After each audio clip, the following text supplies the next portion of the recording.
Hello, hello, welcome back.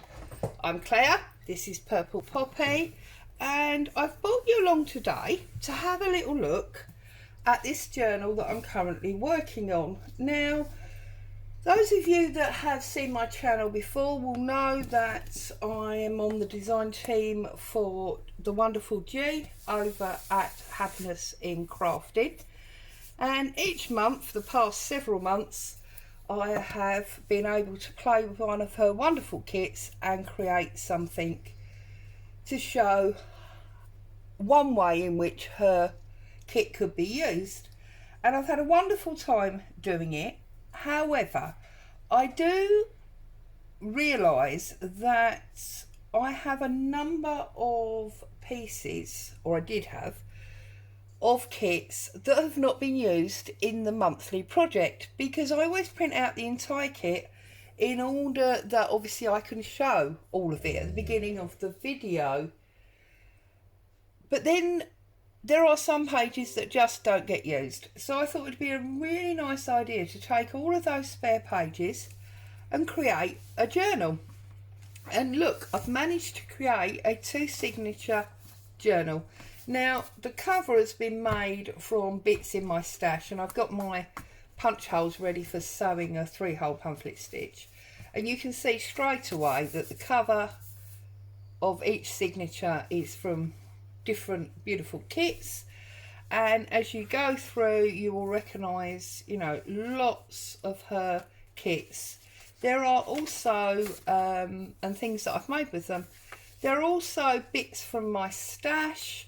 There are some pages. This is my own artwork. This is one of my vintage collard. So it's not only G's papers, and that is why this is not a design team project. This is just a project I'm working on with papers that I have through being on the design team. So I don't like to use the word scraps because it makes it sound a little bit off on the wonderful kits. But in the truest sense, they are scraps because I've already used the kit for the purpose I intended.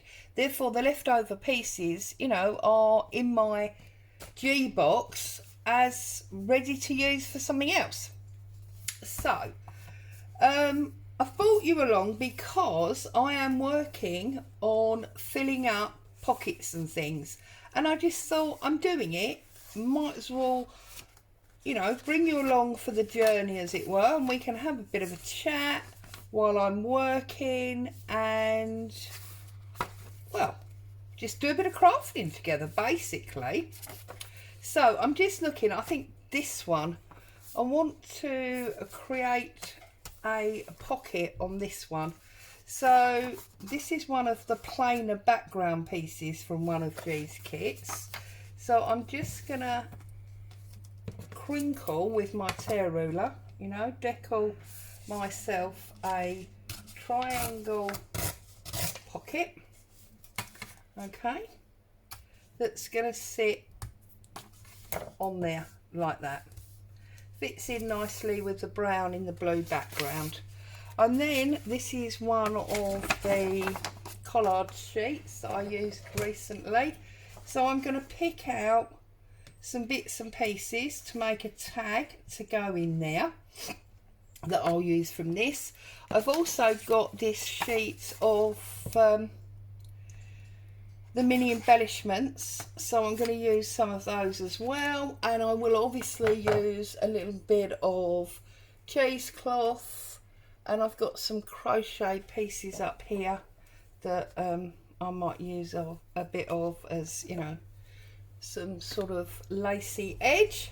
So yeah, and I'm just going to work away, and I thought we could have a chat while I'm doing it. Also, I am aware that obviously, well, I say obviously as if you know, but I am currently engaged in the build a journal swap with Susie over at Sophie's Notes. So at the end of the year, I am going to have 12 swap bundles that I need to make a journal with. And I think, you know, this is a classic example of how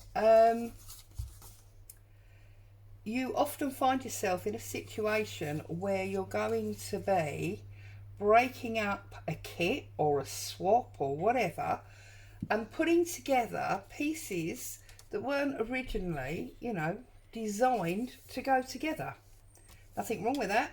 That's part of the creative flow. But I just thought, you know, it's an idea on how you can work. So I'm going to put a bit of that on there. So I'm going to cut through here. I'm always torn when I cut up doilies and tablecloths and the like.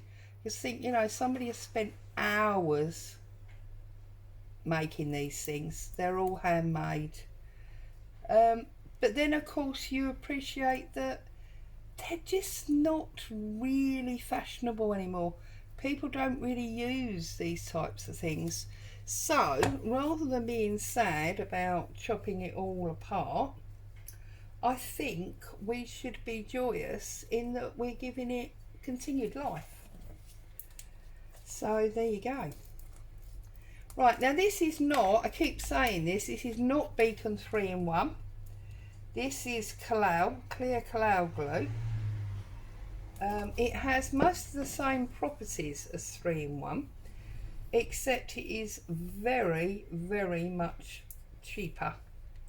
I bought a bottle to give it a test run and see what I thought, whether it would actually work as well, if it would do the job that I required, and I've decided that it does. So I'm very sorry, but I don't think I will be returning to Fabrifix or 3-in-1 because, well, I don't think it's necessary to part with the funds. Now I do understand from watching videos that in the States these glues apparently appear to be very, very much cheaper than we get them here in the UK.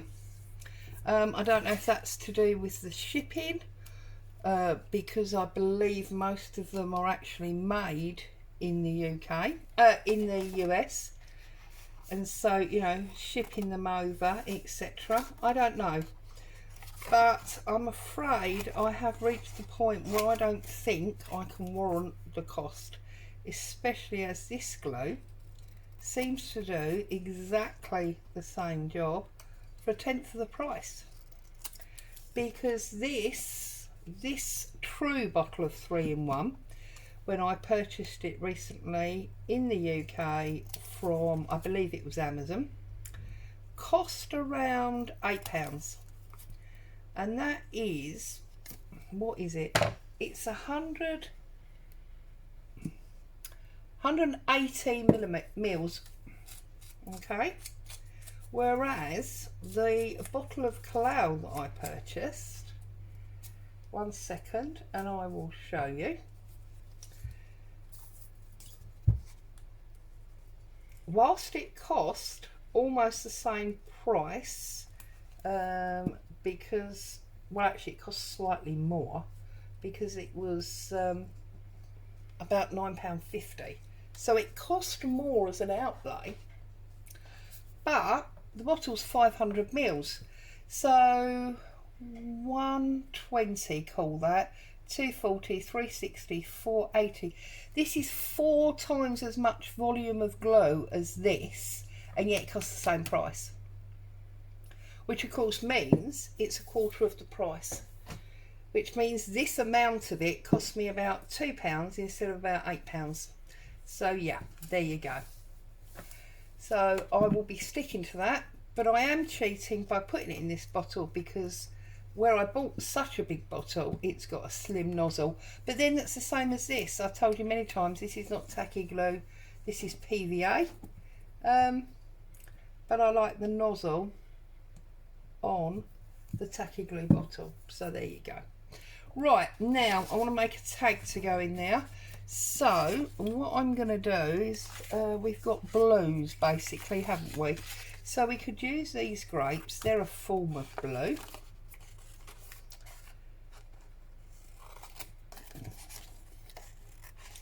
blue and brown. So we've got blue there, our card's blue. If we look at this, we've got blue in this piece here. So we can definitely use that piece. This has got blue lines on it, so that's lovely, we can use that. And this one is like a grey blue, so I'm going to use that one. And the backing of this is like a bluey green, because I printed it double, so I'm going to probably use that one as well. So let's start and see how we get on. Let's move the journal out of the way. Leave the ink open because I'm probably going to want that. So we could have this one up here, down here. This one up here.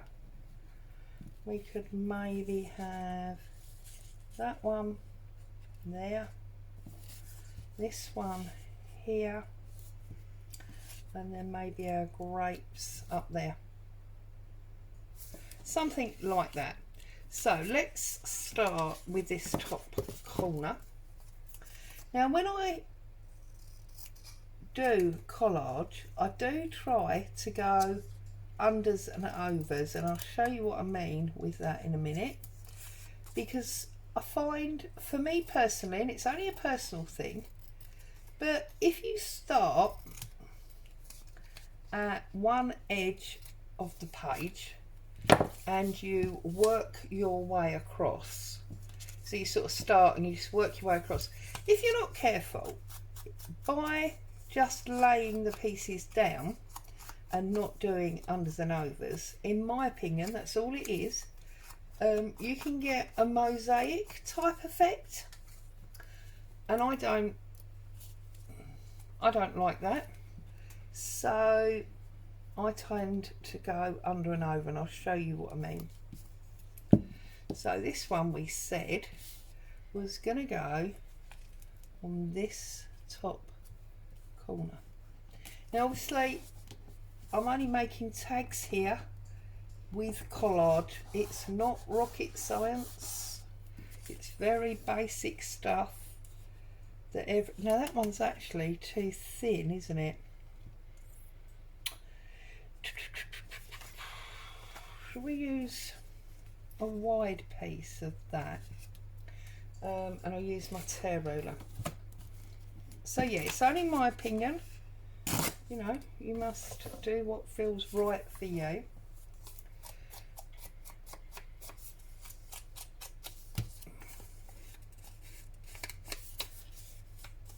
Right, so I'm going to put this one, and you see it's on top of it, okay? But I'm not going to glue the bottom because I want to go under that one, and then I'm going to go on top of that one. Show you what I mean. So obviously I've got to put glue on the bottom, but I'm just not going to press it down. So I'm going to offer it to the top like that, but you can see I'm only pressing about halfway, because then this one that I'm putting underneath,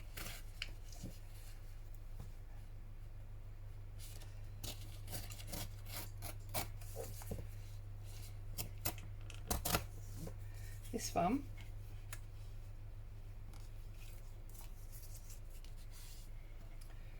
I'm going to put like that, and I always want to have them at different sizes. So for example, I'm going like that.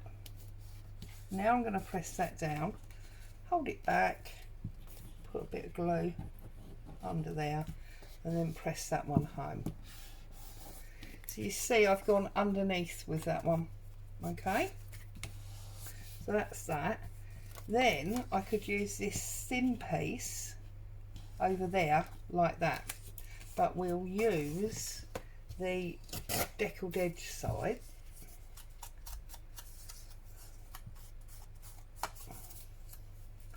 So I'm going to go over that little piece and over that like so. excuse me. And then I'm gonna,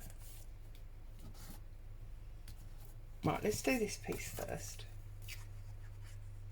And I'm aware that obviously I've gone off my tag. I can trim that off, that's no problem at all. So over there, and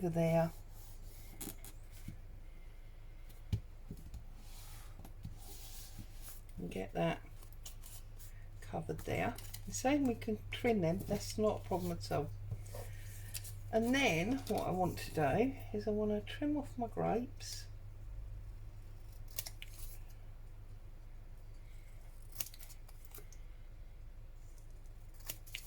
Sounds like there's a van or something outside with its engine purring.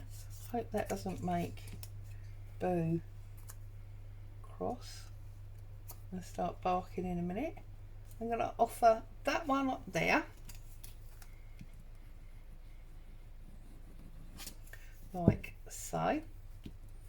Haven't inked this one deliberately.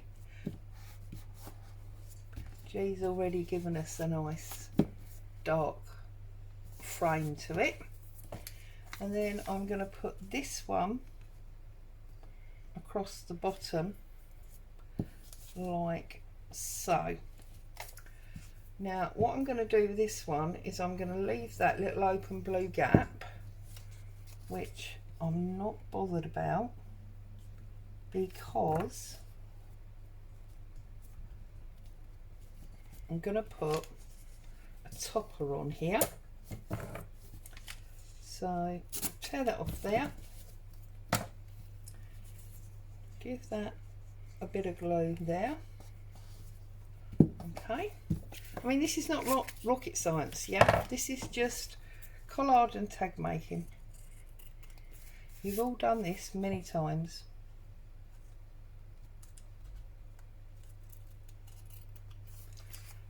Okay.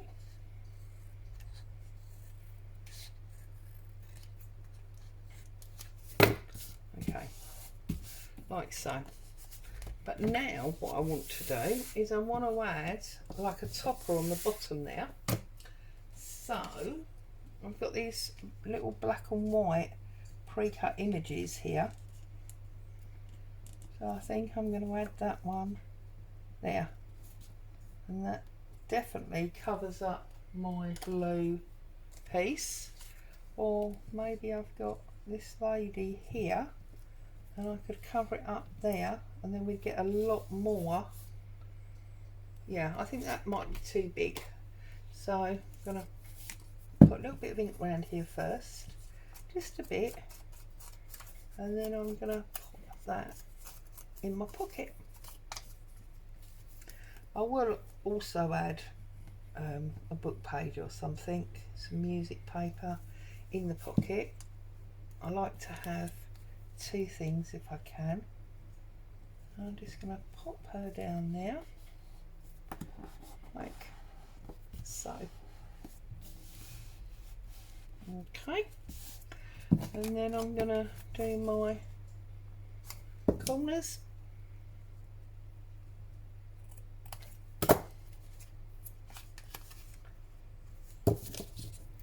Like so. Get some ink all the way around these edges where we've trimmed up and things. Okay, and then where we've snipped our corners there. Now I'm not putting a hole in it, but obviously you could put a hole and a rib and a ribbon, or you know, a pulley tab, whatever, and I'm just gonna pop that in there. So that's that page. So then let's have a look and see.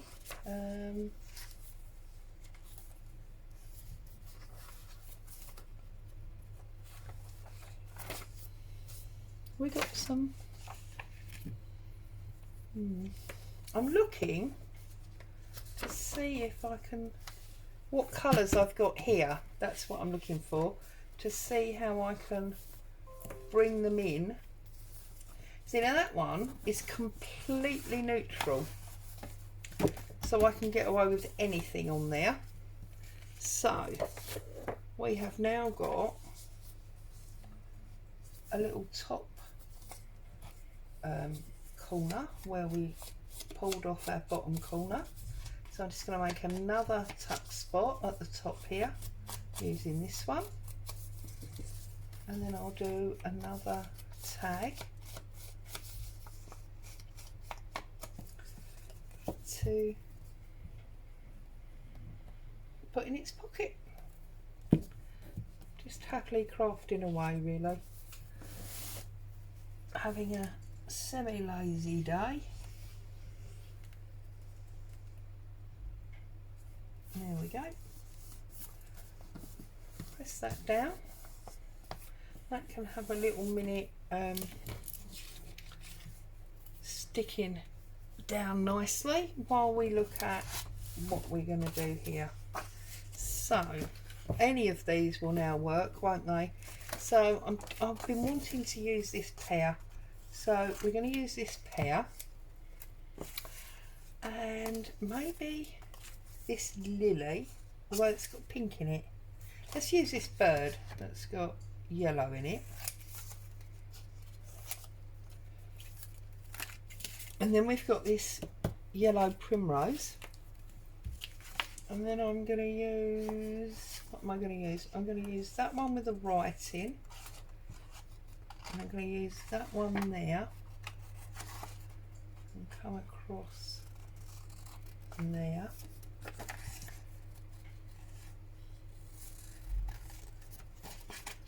So definitely going to use these two, like so. And I might use this one, this lovely bright looking flower. So first things first, let's get rid of this top where it's white, trim down the side here. Whoops, not quite like that, Claire. And then I'm going to pop that up there. Okay, I'm going to put this one. Now I think Boo might start barking in a minute, because that lorry that I said I can hear outside, I've got a feeling is the rubbish men. So I apologise now if she goes off alarming and makes everyone jump. I'm going to put that one there and that one there. I'm then going to pop that one over there, and I think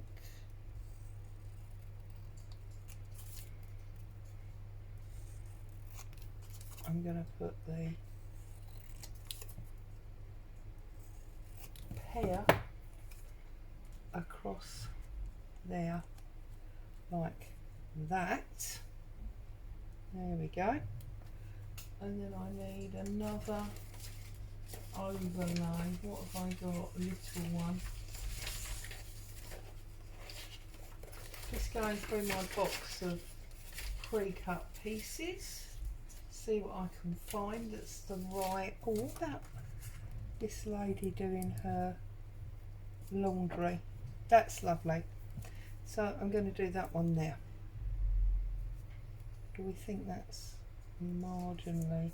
Let's see how we get on with it. Let's just stick them down and see what happens. So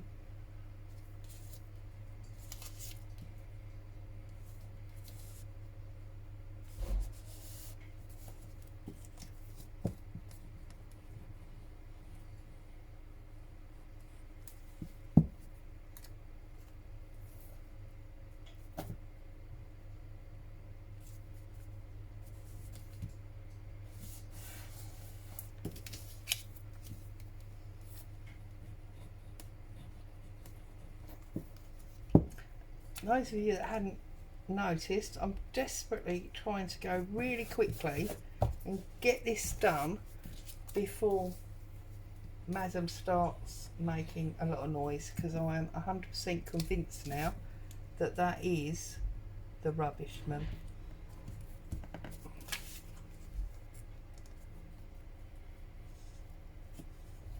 There we go. So I'm just quickly going to put this one on, and then I'm going to leave you before you all get a headache. So very quickly I'm going to put that one on there, and obviously I'll do the same as the other one. I will ink it up. So that'll go in there. Thank you so much for joining me. Happy crafting. I'll see you again soon. Bye for now.